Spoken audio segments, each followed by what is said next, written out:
on corruption and betrayal in government. He lambasted the president, describing him as someone who cannot take a stand on his own statements, but is also involved in corruption. Is this bold crusade being made for accountability or a strategic move to protect his own interests?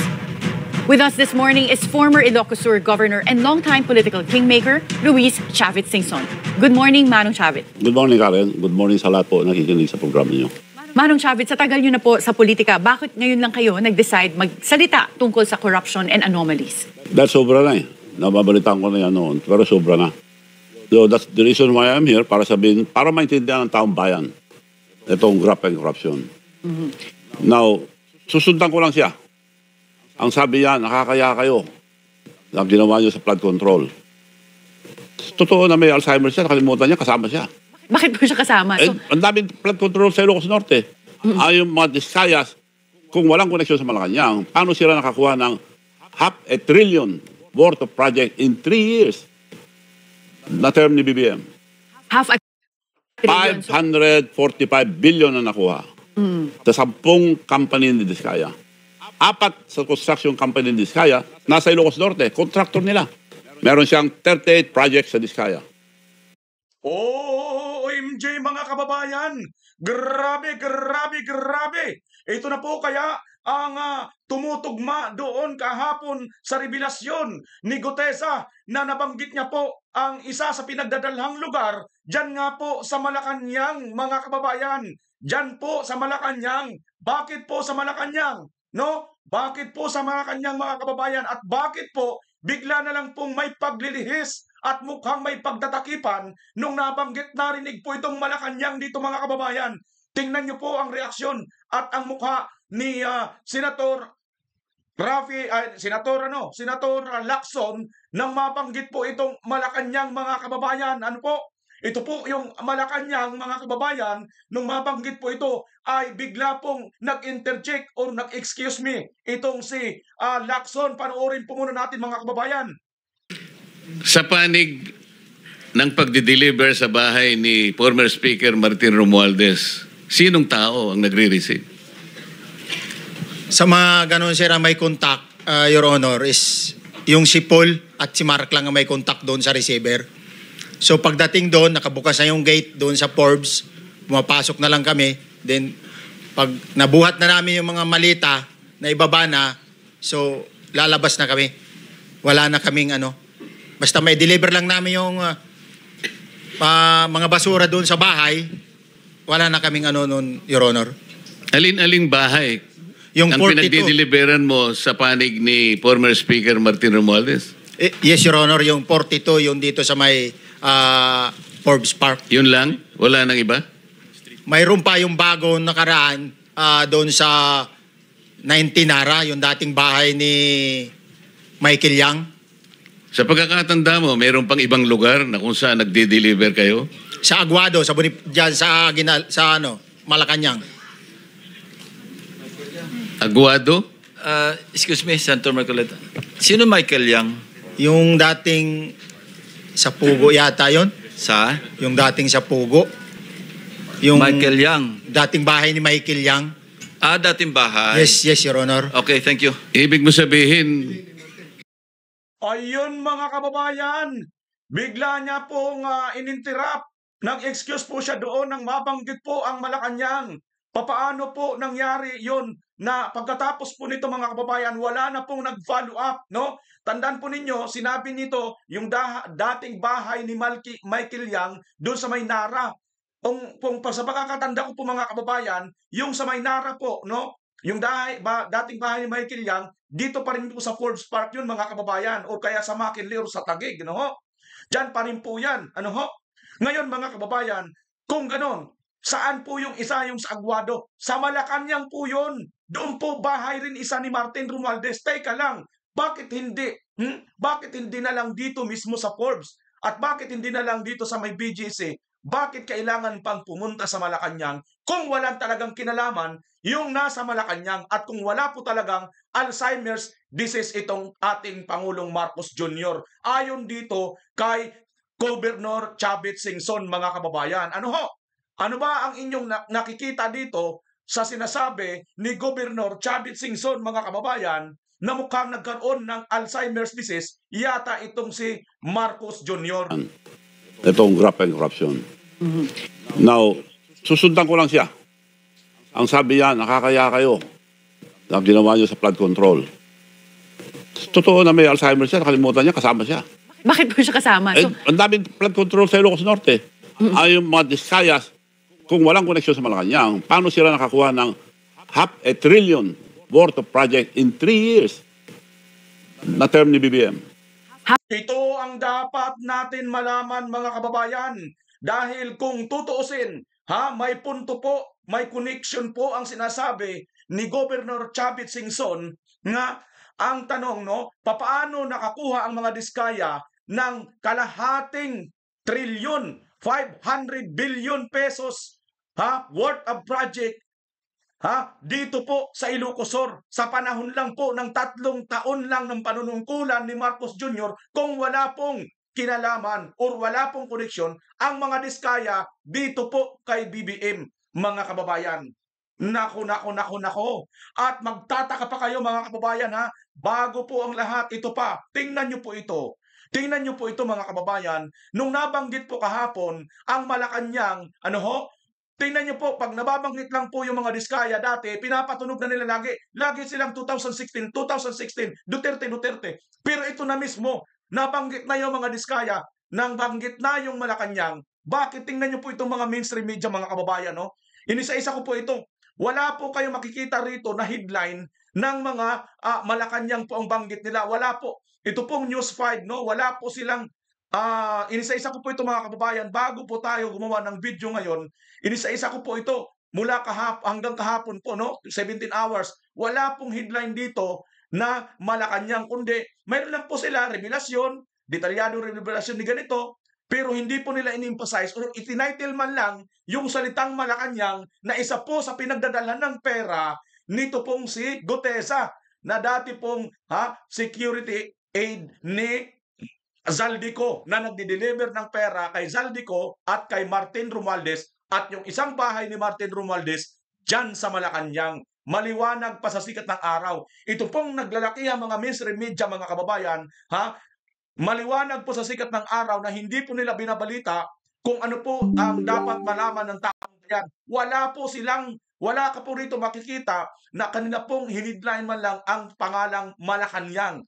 In fact, mga kababayan, ayon dito kay Governor Chavit Singson, mukhang may Alzheimer's si Marcos Jr. dahil hindi po pwede na magkaroon ng kalahating trilyon, 500 billion, mga kababayan, ang pera ang nakuha pong proyekto ng mga Diskaya kung wala po silang koneksyon sa Malacanang. Dahil malaki po ang nakuhang proyekto dyan mismo sa Ilocos Region kung saan taga dyan si Marcos Jr. at itong congressman na si Sandro Marcos, mga kababayan. Nako, bago natin magpatuloy ang lahat ng mga detalyeng ito, mga kababayan,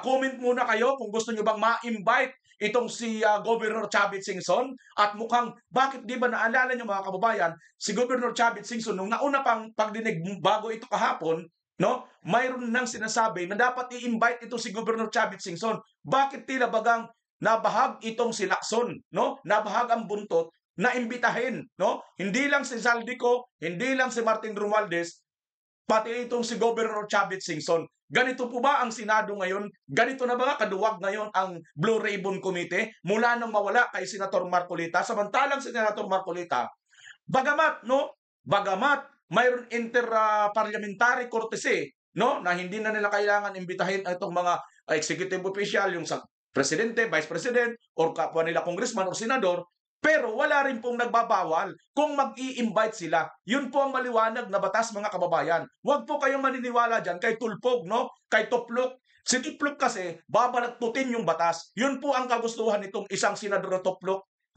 Pang ano lang po yan, pang marites lang po kasi alam nitong batas, mga kababayan. Sanay na sanay po kasi itong bumali ng batas Di ba? Nag-TNT ito sa ibang bansa, sa Amerika.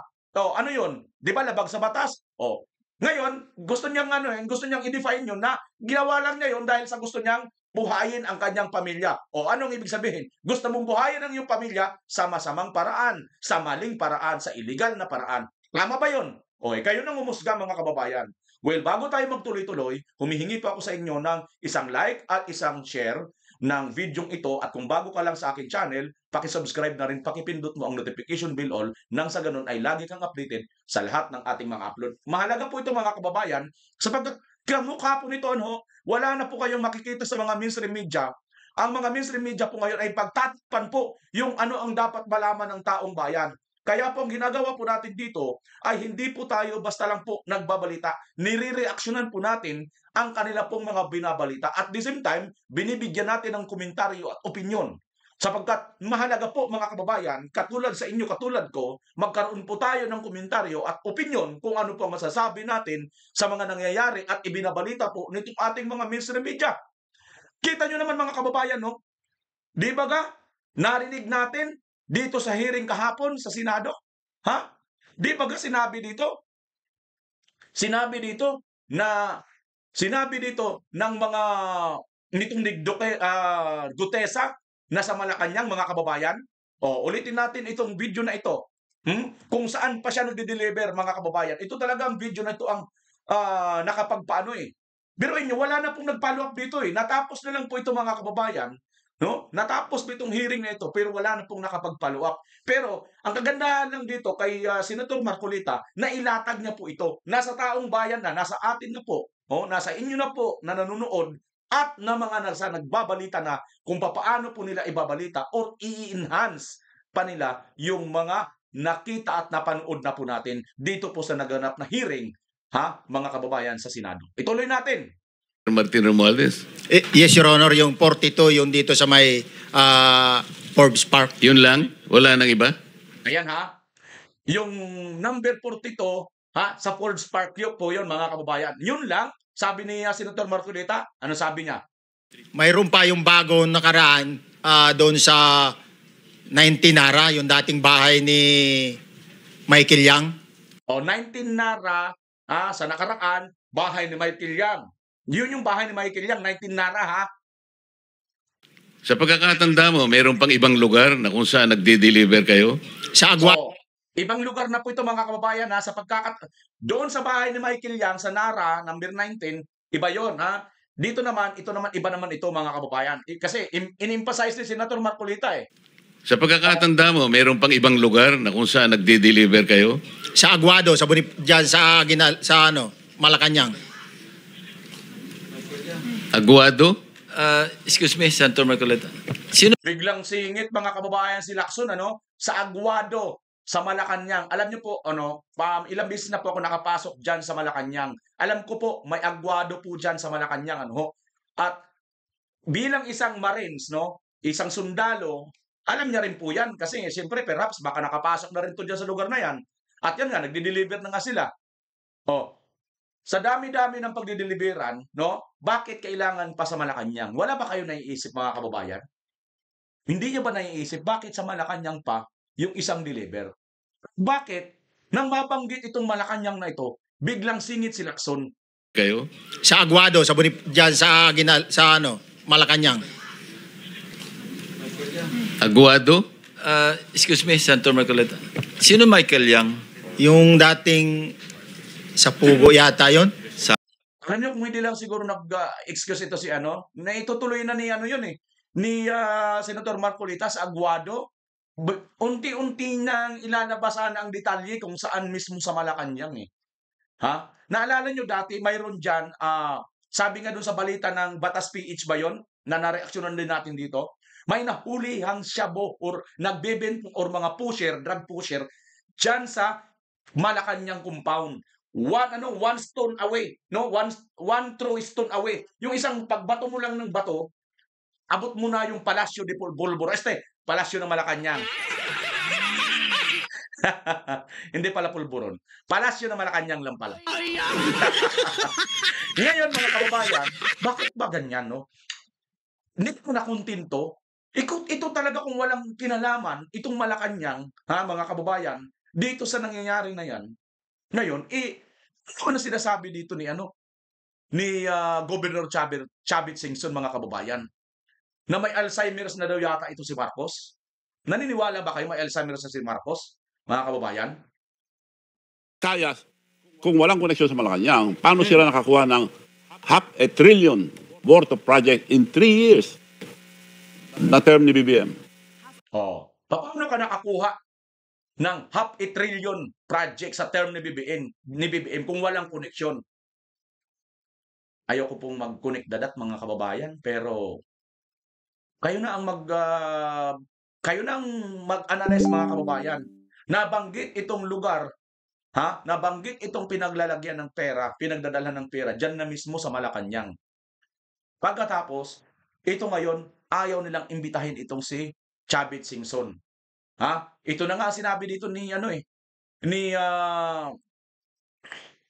ito na nga sinabi dito ni Senator Marcoleta Sir, payagan nyo sana akong magtanong lang ng isang tanong kay Mr. Diskaya.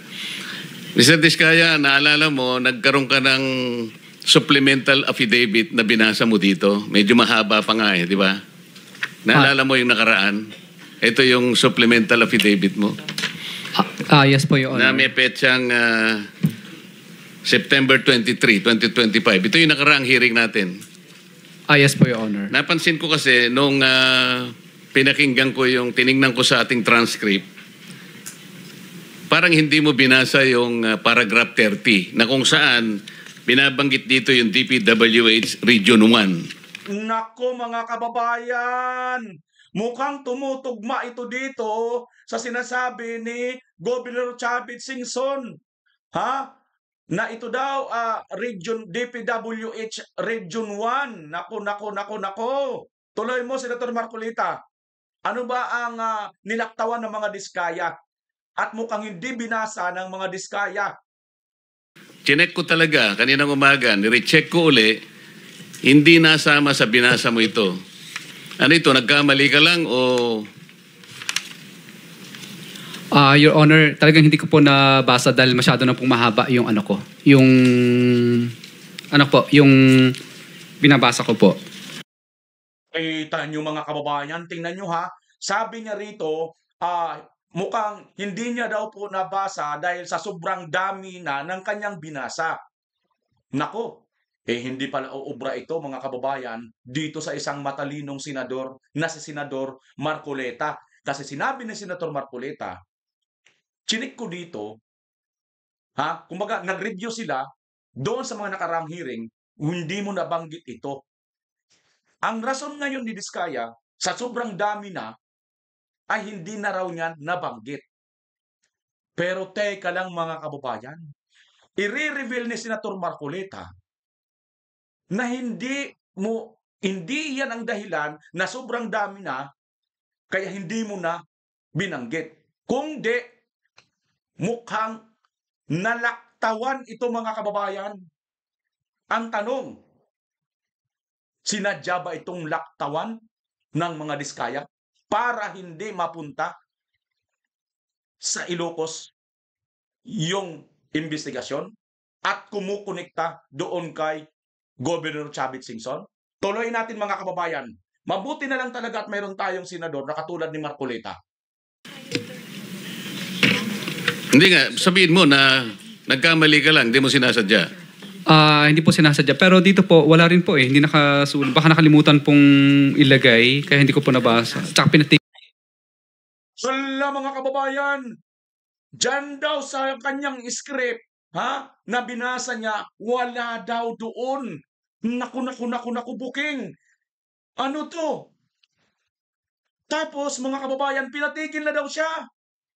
Teka lang. Sinong nagpatigil sa'yo, Diskaya? Nako. Wala rin po Hindi nakasulat. Baka nakalimutan pong ilagay, kaya hindi ko po nabasa. Tsaka pinatigil po ako doon sa...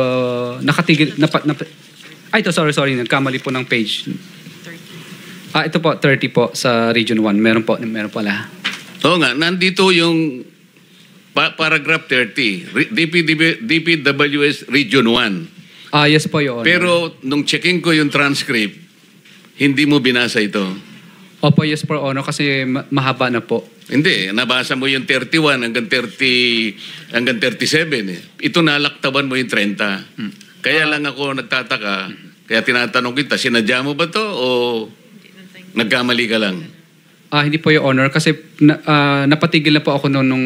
Hindi nga, sa dulo sagutin mo, nagkamali ka lang. Hindi po, Your Honor. Hindi po ako nagkamali. Ano nga? Sinadya mo? Hindi po, Your Honor. Bali, ano po, alam ko po parang pinatigil na po ako dito dahil masyado na po mahaba yung binabasa ko. Hindi, ganito. Pinatigil ka, nung pagpatuloy mo, nakaligtaan mo yung number 30. Hindi mahaba pa yan eh. Nalaktawan mo siguro. Yes po, Your Honor. Yeah. Para maliwanag lang. Oo, Hindi gusto ko lang sinadyang maliwanagan pinatig- kasi Yeah. nabanggit ko na kanina na naimungkahi ko na sana'y tawagin din si Governor Chavit Singson. Baka ka kung may connecta doon sa ano mo, baka ka kung sinadya mo. Ngayon kung sasabihin mong nagkamali ka lang, tatanggapin ko yon. Your Honor, hindi po ako nagkamali. Naalala po, hindi lang po nabasa. Okay. Salamat, Mr. Chair. Ang susunod po ay si Maliwanag mga kababayan ha, tingnan niyo po hindi po niya inaamin na nagkamali siya. So sinasabi niya, hindi lang daw po niya nabasa. So maliwanag, bago daw siya tumigil, nakaligtaan na lang niyang mabasa. Pagpalagay na natin mga kababayan. So ibig sabihin, tutugma ito doon sa mga sinasabi ni Governor Chavit Singson, mga kababayan. Nagtutugma po ito, ha? Ano po ba itong ikakatugma sa mga sinabi ni Governor Chavit Singson? Kasi tingnan niyo mga kababayan, ha? Totoo, yung number 30, hindi niya po yan nilaktawan. Kundi nagkamali lang. Nalaktawan lang, hindi sinasadya. So ibig sabihin, kumpirmado. Talagang kasama yun sa kanyang affidavit, hindi lang niya nabasa. So, tanggapin na lang natin mga kababayan. Tanggapin na lang natin na hindi siya pinatigil, hindi sinadya, hindi niya nakalimutan, nakaligtaan lang, nalaktawan na lang. Yun na lang mga kababayan. Pero kung gano'n na nalaktawan na lang, ibig sabihin, hindi pa rin niya itinatanggi yung sinasabi niya na pinirmahan niyang affidavit na mayroon talaga yung paragraph number 3 na hindi lang niya nabasa, ngunit andyan po sa number 30. Number 30 pala, sorry. Number 30. No? Nung number 30 na yun yung sa Ilocos. Tama mga kababayan, ano? Mr. Chair. ang susunod po ay si Your Honor, hindi po ako nagkamali. Naalala po, hindi lang po nabasa. Okay. Salamat, Mr. Ayan, maliwanag ha. Hindi daw po siya nagkamali, hindi lang po nabasa. Ibig sabihin, nandoon talaga sa kanyang affidavit na una niya na pong isinalaysay noon. Hindi lang po nabasa. Okay, so lusot, mga kababayan? So ano ba yung hindi nabasa? Ituloy mo na yan, Governor Chavit Singson. Ano ba yung hindi nabasa nitong Ikaw na, Governor Chavit Singson, pakibasa na yung sinasabi niya. This morning is former Ilocos Sur Governor and longtime political kingmaker, Luis Chavit Singson. Good morning, Manong Chavit. Good morning, Karen. Good morning sa lahat po nakikinig sa programa niyo. Manong Chavit, sa tagal nyo na po sa politika, bakit ngayon lang kayo nag-decide magsalita tungkol sa corruption and anomalies? Dahil sobra na eh. Nababalitaan ko na yan noon, pero sobra na. So that's the reason why I'm here, para maintindihan ng taong bayan itong graft and corruption. Now, susundan ko lang siya. Ang sabi niya, nakakaya kayo na ginawa niyo sa flood control. Totoo na may Alzheimer siya, nakalimutan niya, kasama siya. Bakit po siya kasama? Ang daming flood control sa Ilocos Norte. Ay yung mga Discayas, kung walang koneksyon sa Malacanang, paano sila nakakuha ng $500 billion worth of project in 3 years? Na term ni BBM. $500 billion. 545 billion na nakuha. Sa 10 company ni Discaya. 4 sa construction company ni Discaya, nasa Ilocos Norte, contractor nila. Meron siyang 38 projects sa Discaya. Yung bagong mayor na pinili nila, 33 projects of Mayor Arcid. Kanila yun. So ito pong sinasabi ninyo na $500 billion, Trillion. so over mga 500 billion pesos. Andito linagay nyo pala yung total. 545 billion total projects of the Discayas nationwide in the last 3 years under the Marcos administration. Yes. So bakit ang paratang ninyo ay may koneksyon ang mga Discaya sa Pangulong Marcos? Sila contractor all over. Paano makakakuha Kami nasa construction ng tatay ko, contractor pa nung araw. Hindi kami nakakakuha ng ganito. Panahon ni GMA, magkaibigan kami. Wala akong nakuha, isa lang. Foreign funded. We did not took advantage of it. Ito, in 3 years, nakakuha ng 500 Billion. 45 billion. Paano niya makukuha yan kung wala siyang connection sa Malacanang? Walang approval Malacanang, makakakuha ng ganito. Kagaya ko, contract niya kung makakakuha ng ganito. Bakit sa Malacanang po ba talaga ang approval? Hindi ba ang kausap dito pag nagbibid ka ay DPWH at para maglagay naman ng pondo, it's Congress and Senate? Pero sila nag-allocate dito, project nila eh. Kung ano na-allocate sa mga probinsya mo, alam mo yun. Alam nila.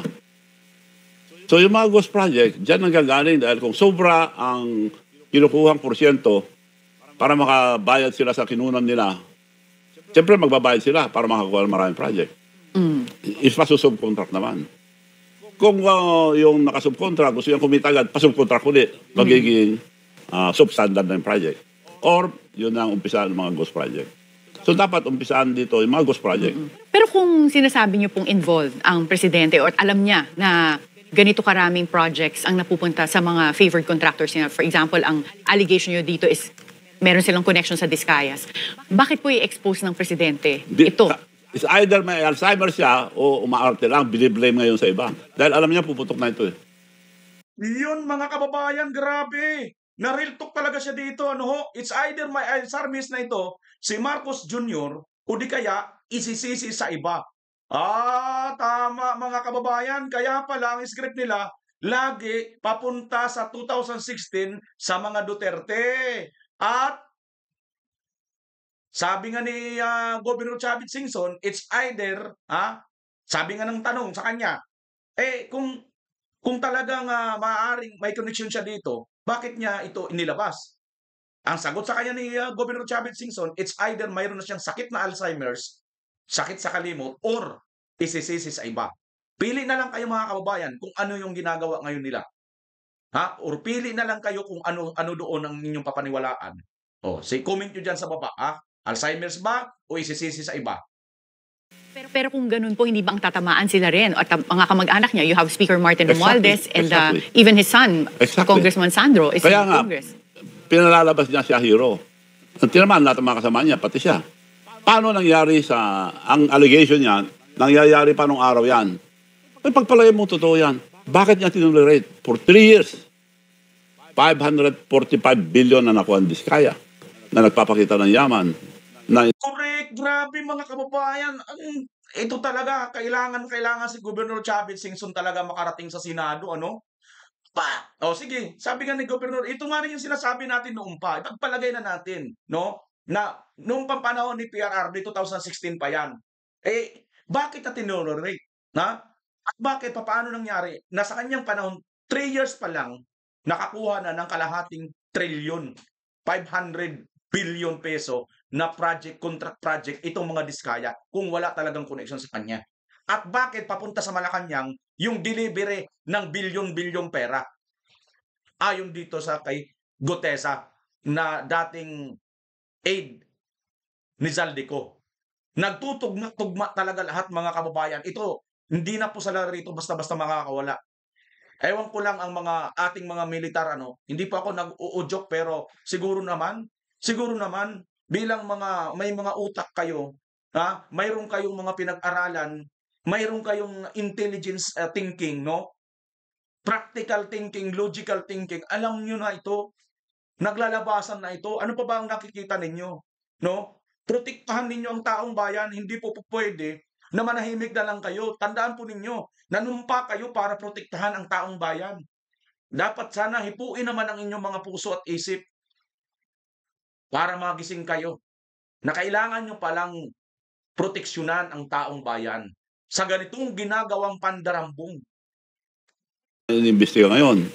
Anong connection nila doon? Pag wala ka connection sa Malacanang, hindi ka makakuha. Ako, kontraktor, hindi ako makakuha eh. At ngayon po si Mayor Alcid, binanggit mo rin na 33 projects ang nakuha sa Ilocos Norte. 3 projects, yung bagong mayor ng Labag City, na pinili nila, sila namili. Sino pong sila? Marcos and Sandro. BBM and Sandro.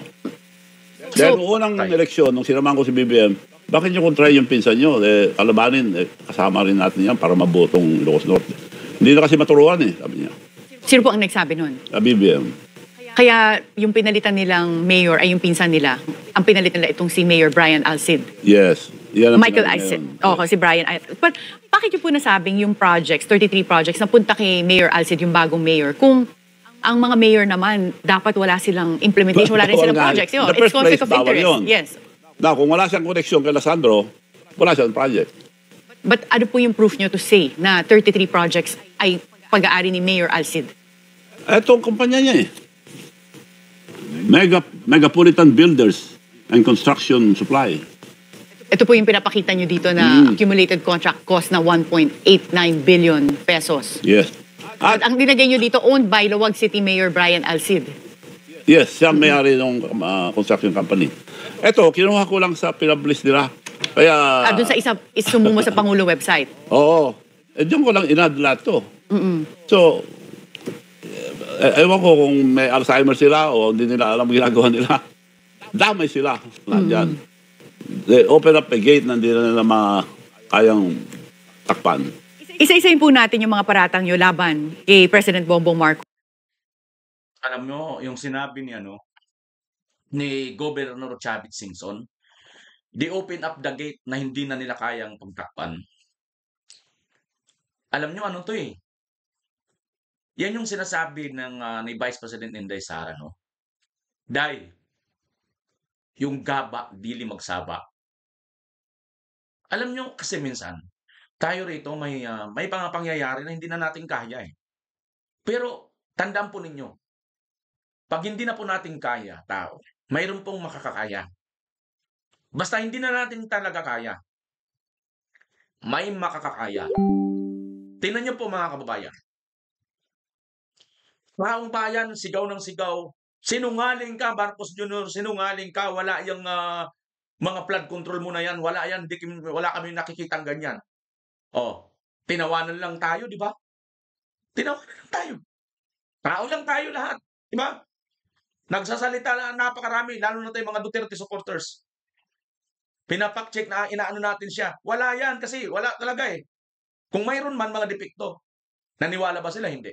Until such time, sinong nag-fact-check sa kanya? Mismo yung kalikasan. Yung nasa taas na mismo. Yun yung sinasabi ni BP Inday. Day, ang gaba, dili magsaba. Malay mo, ayon dito kay Governor Chavit Singson, they open the gate na hindi na nila kayang pan. Ibig sabihin, nabuksan na po nila yung katotohanan na hindi na nila kayang isara ito muli. Dahil sa sambulat na po. Para itong, alam nyo mga kababayan, para itong parang yung floodgate or isang gate ng dam, pag binuksan mo yan, pag binuksan mo na yan ng buong-buo na, ang hirap na yan matakpan. Pabalik. Tuloy-tuloy na yan bubuhos kasi napakalakas ng pwersa ng tubig, mga kababayan. Gets nyo? Kaya ngayon, ganito na po ang nangyayari. It's a matter of time. Guguho na po ang kastilyo ng pulburon, mga kababayan. Maniwala po kayo. Kunting panahon na lang. Kunting panahon na lang. At mapapabilis ito kung ang ating mga nasa kapangyarihan ngayon na matitino pa ang pag-iisip, nasa kapangyarihan ngayon na mayroon pang natitirang pagkamakabayan, palagay ko hindi sila papayag. Pag kinilos na po sila ng kalikasan ng ating nasa taas.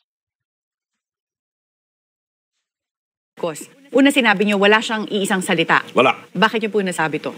Matagal na. Matagal po lang kilala yan. Magsasalita, hindi niya tinutupad. Pumayag lang ako sumama ngayon sa kanya, tumulong sa kanya ng gusto, dahil akala ko magbabago na sila para matakpan na yung mga katiwalayan na nagawa sa administrasyon yung kapit nila. Pagsasama, pagkakaisa, maganda. Dagdagan mo na education, ako pa sa kanya eh. Yan ang priority lang sasabihin mo. Gusto ko yun, pagsasama. Dahil ako, tagal na sa politics, napatawad ko lahat ng mga kalabang ko. Teka, ito pa rin itong isang niya sinabi, mga kababayan. Laktawan na muna natin yan. Wala na pong habol sa Wala silang habol. Okay. So, pabalik po tayo dito ngayon sa pinaparatang nyo na merong mga projects sa Ilocos Norte that the President should have been aware about or you think involved sila kaya nakakuha ng napakaraming projects ang mga Diskaya at yung sitting mayor na si Mayor Alcid na sabi mo, ang naglagay dyan ay yung mga Marcoses. Palagay niyo po ba ito do you have confidence that the ICI will credibly be able to investigate and call for accountability doon sa mga anomalya sa flood control projects, even if tatamaan ng administration? In the Philippines, we have good laws, but the implementation is terrible. Pag-file ka ng kaso ngayon, abutin siyam-siyam. Meron naman nakulong na mayaman, ang nakukulong lang yung mga mahirap. Dahil file mo yung mayaman, postpone lang ng postpone. Pero Manong Chavit, yan ang hinahanap ng mga tao ngayon. Sabi nila, ayaw na nila ng mga maliliit lang na tao ang mananagot dito sa nangyari sa massive corruption. So palagay mo ba merong makukulong na mga politiko, na mga senators or Pag-idaan natin congressmen? sa proseso, mahirap. Paano po, pero ito, we have Mayor Benji Magalong as the advisor of the ICI. At sinabi mo mabuting tao sina Mayor Magalong at former Secretary Babe Singson. Yes. Do you have Wala silang confidence power. na kaya They nila? are honest people, but no power. Paano sila mag-imbestiga? So palagay mo kulang na executive order lang? Pakitang tao lang yan. Gagamitin na sila pampapugi, pampagawapo sa ano nila, na kunyari, wala silang alam. Pero wala mangyayari dyan.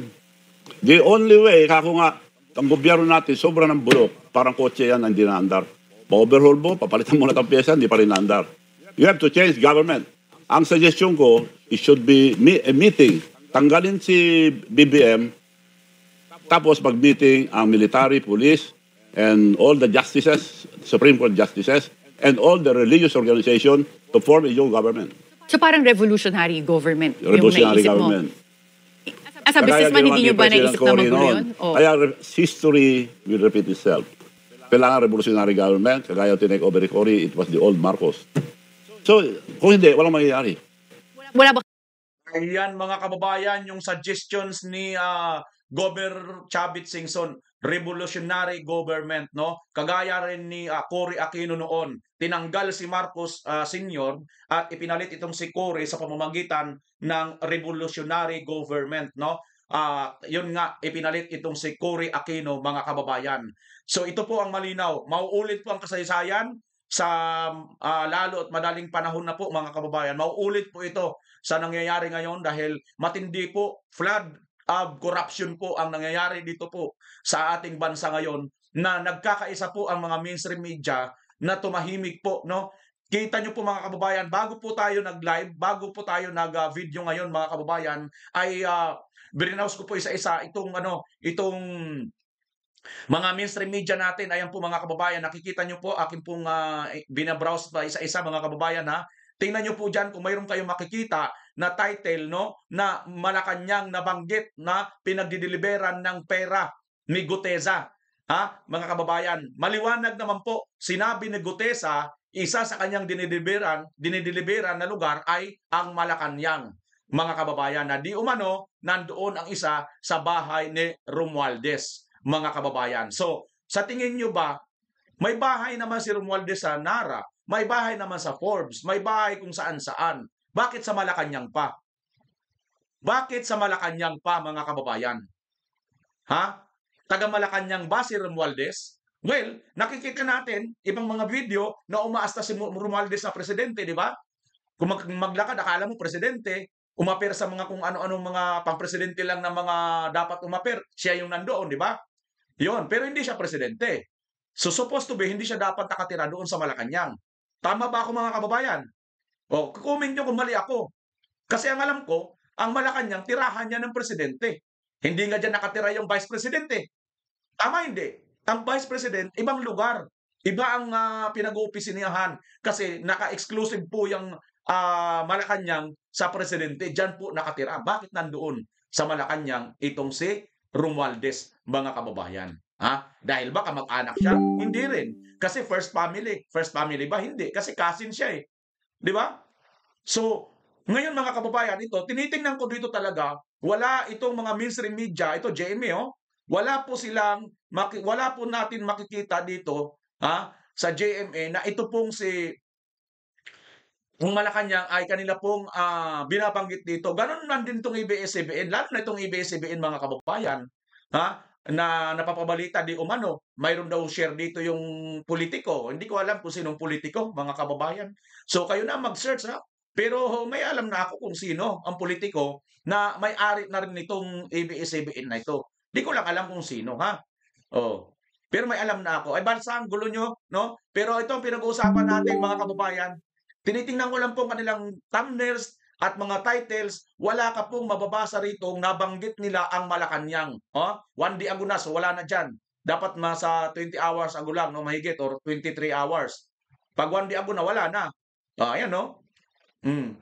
Oh, yan. Wala po, mga kababayan, ha? Wala po kayong makikita dito title thumbnails nila na sinasabi ang Malacanang o binabanggit po nila ang Malacanang. Ito po ay ang ABS-CBN, ito naman po ay ang GMA. Ayan po si GMA, mga kababayan, hindi po nila binanggit, at ito naman po ang News 5. Wala pong nababanggit na Malacanang. Ang tanong, na Alzheimer's na rin ba ang mga mainstream media natin? Isang araw lang, hindi na nila kaagad naaalala. Ang tanong, mga kababayan, sa pangtanong, hindi ba malaking pangalan ang salitang o ang pangalang Malacanang, ang lugar?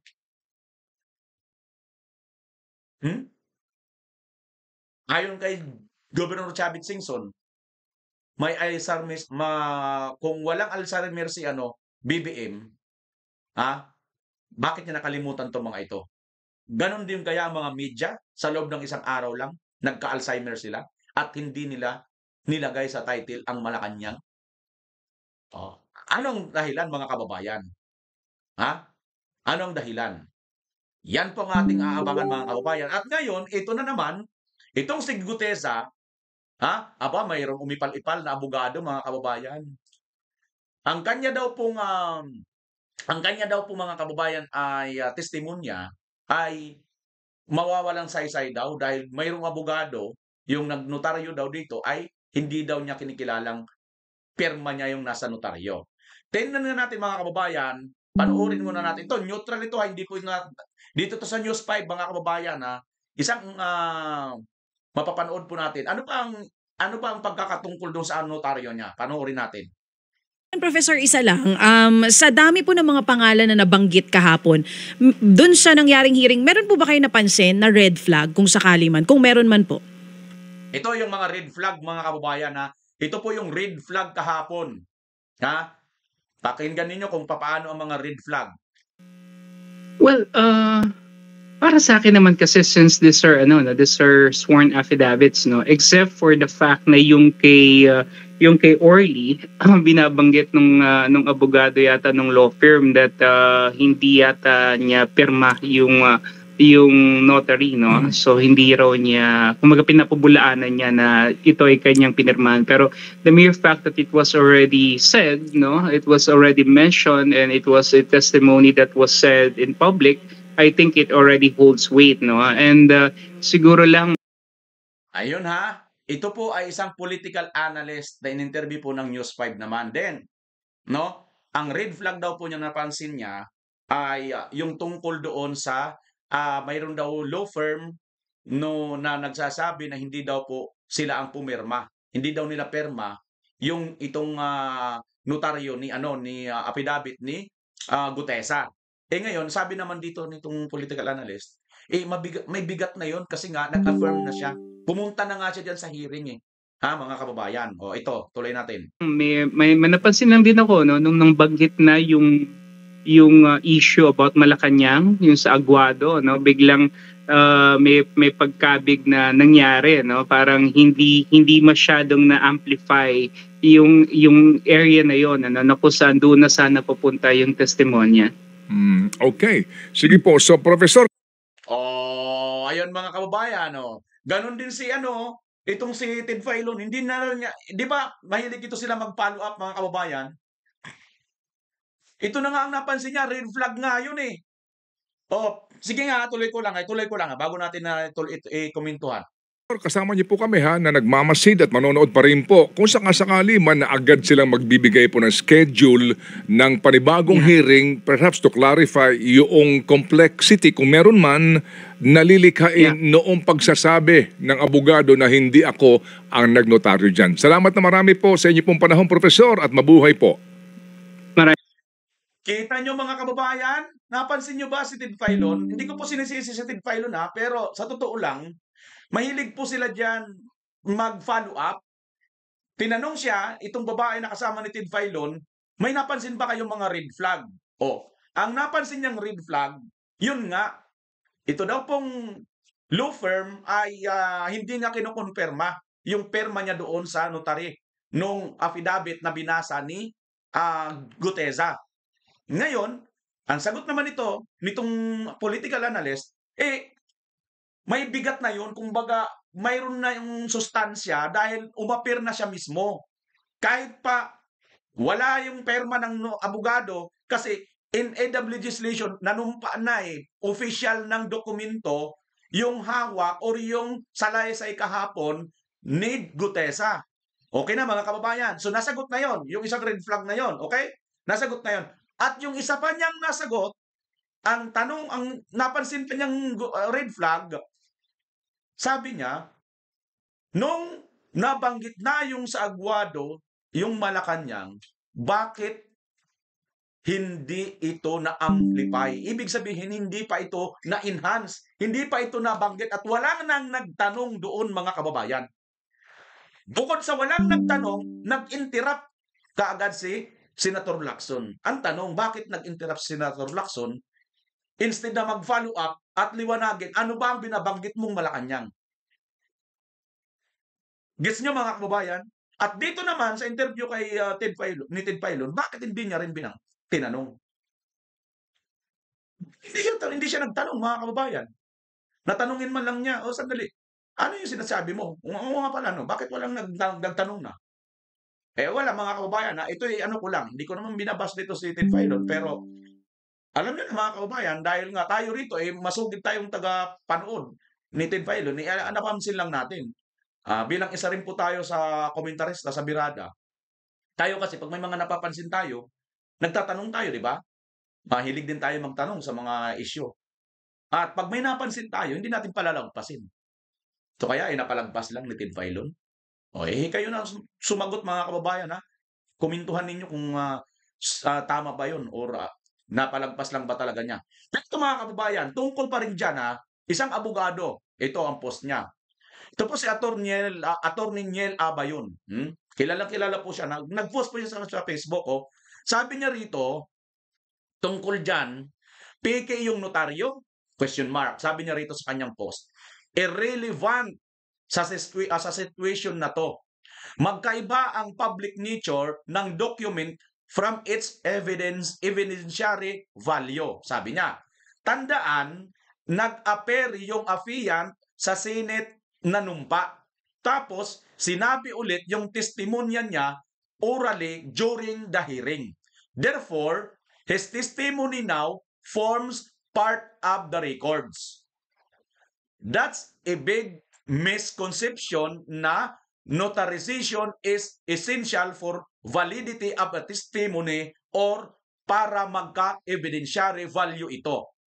One of the main purposes of a notarized document is to turn a private document into public one para magka-presumption of regularity siya.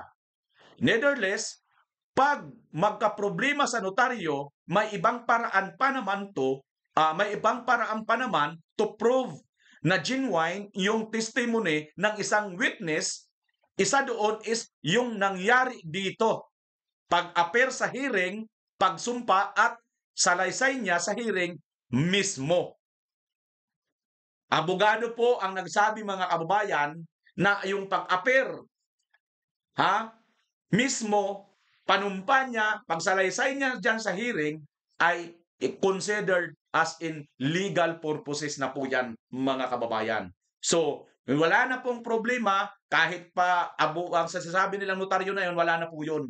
Ito po ang pinagbabasihan. Dahil ito na nga, personal na nga na tumutugma rin dito sa reaksyon, mga kababayan, nito pong political analyst, na tinanong nila.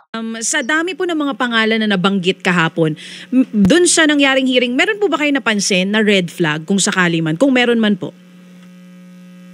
Well, para sa akin naman kasi since these are sworn affidavits, except for the fact na yung kay Orly, binabanggit nung abogado yata nung law firm that hindi yata niya pirma yung yung notary, no? So hindi raw niya, kumaga pinapabulaanan niya na ito ay kanyang pinirmahan. Pero the mere fact that it was already said, no? It was already mentioned and it was a testimony that was said in public, I think it already holds weight, no? And siguro lang may napansin lang din ako, no, nung banggit na yung Yan mga kababayan, no. So same sila ni Attorney Niel. Ito political analyst mga kababayan, no? At si Attorney Niel, same po sila. Nung nagsabi na, binanggit na, nagsalaysay na dito sa Senado ng public, it means na po yan. Yun na po yun, no? Legal na po yun. Wala na pong ano yan. Wala na pong pagtatalo dyan. So same sila mga kababayan. Ha? So okay na tayo dyan. At ito na nga ang kanyang pinagdiinan. Yung issue about Malacanang, yung sa Aguado, no? Biglang may pagkabig na nangyari, no? Parang hindi masyadong na-amplify yung area na yon, ano, na kung saan doon na sana papunta yung testimonya. Okay. Okay, sabi ni Ted Filon, mga kababayan, hindi lang din niya pinalo up, ano? Papunta na sana doon ng testimonya, mga kababayan. Ha? Papunta na sana doon ng testimonya nitong nito si pangalan nito. Sino Michael Yang? Kinabig nila. Nang binanggit niya yung Malacanang, Aguado, ito po. Yes, Your Honor, yung 42, yung dito sa may Forbes Park. Yun lang? Wala nang iba? Mayroon pa yung bago nakaraan doon sa 19 Nara, yung dating bahay ni Michael Yang. Sa pagkakatanda mo, mayroon pang ibang lugar na kung saan nagde-deliver kayo? Sa Aguado, dyan sa Malacanang. Aguado? Excuse me, Senator Marcoleta. Sino Michael Yang? Kita nyo ang paglihis at pagsingit kaagad ni Lacson, Michael Yang. Di sanang tinanong niya, teka, Senator Marcoleta, ano yung Malacanang na binabanggit mo? Ano ang ibig sabihin? Bakit mo dinadala sa Malacanang? Ano ang patunay mo? Di ba dapat ganun, mga kababayan? Kasi ito yung mahalaga eh. Biruin mo, Malacanang yan eh. Mayroon pa bang mas mahalagang lugar sa lugar ng ating bansa kundi ang Malacanang? Tingin nyo mga kababayan, sige nga, sa bansang Pilipinas, sa larangan po ng political aspect, ano ang lugar na pinakamahalaga sa buong Pilipinas? Di ba Malacanang? Nasa yung ating Pangulo eh. Ngayon, nababanggit dito, public hearing ito. Blue Ribbon Senate, Blue Ribbon hearing ito. Nabanggit ito. So, pababayaan mo na lang ba yan, Lacson, na may iwan sa taong bayan?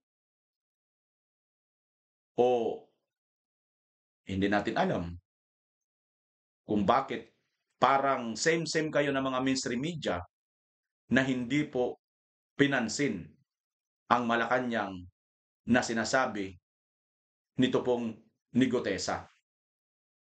Sa tingin ninyo mga kababayan, mayroon nga ba talagang pagtatakip? Mayroon nga ba talagang pag-iiwas na mabanggit itong Malacanang? Nakita nyo naman ang pangyayari ito. Nakita nyo naman mga kababayan. Nagtutugma ito. Kaya nga gustong i-invite ni Senator Marcoleta itong si Governor Chavit Singson na sa tingin ko willing din naman. Ang problema mga kababayan, di ba narinig na natin noon na i-invite din na yan si Governor Chavit Singson? Bakit? I-invite din sana nitong hearing kahapon, di ba? Bakit parang hindi yata napasama doon sa listahan ng inviting? Ang hirap mga kababayan, ano? Napakarami nating mga tanong. Kailan kaya natin makukuha ang kasagutan? At magtutugma kaya? Magtutugma-tugma kaya ang mga salaysay, sinumpaang salaysay ng Diskaya, yung number 30 na hindi niya nabanggit noon, babanggitin niya kaya? At magtutugma kaya ito sa sinasabi ni Governor Chavit Singson? At tutugma kaya ito dito sa sinasabi ngayon ng bagong testigo na si Gutesa na nagde-deliver sa Malacanang ng pera? Kayo na ang humusga mga kababayan. Aabangan natin yan sa susunod na pagkakataon. Maraming salamat, nakarating kayo dito sa dulo ng bidyong ito. Paki-comment nyo naman kung taga saan kayo ng mapusuan natin, mga kababayan. Grabe, aabangan po natin ito kung ano ang magiging resulta at ano po ang magiging kahinatnan. Pero sa tingin ko, malapit na po tayo kung saan, ayon nga dito sa political analyst, yun ang isa sa kanyang ipinagtataka. Bakit daw hindi ito na-enhance? Nagtaka din siya, mga kababayan.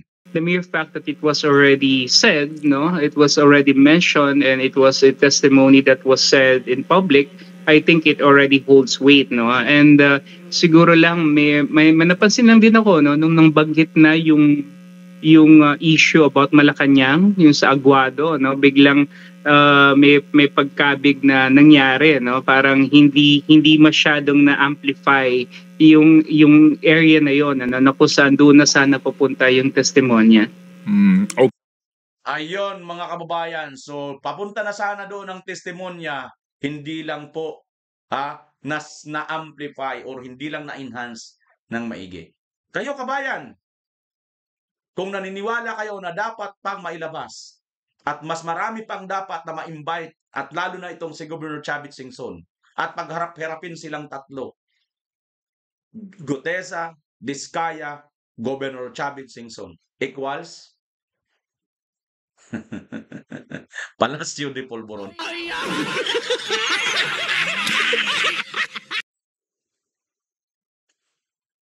Nyor! Palit na lang kayo ni Tatay Digong, Nyor. Total, bumisita ka na rin lang naman doon. Bumisita na rin lang, mga kababayan, di ba? Eh di, pumalit na siya na lang muna doon. Total, mas bata naman siya kay Tatay Digong ba?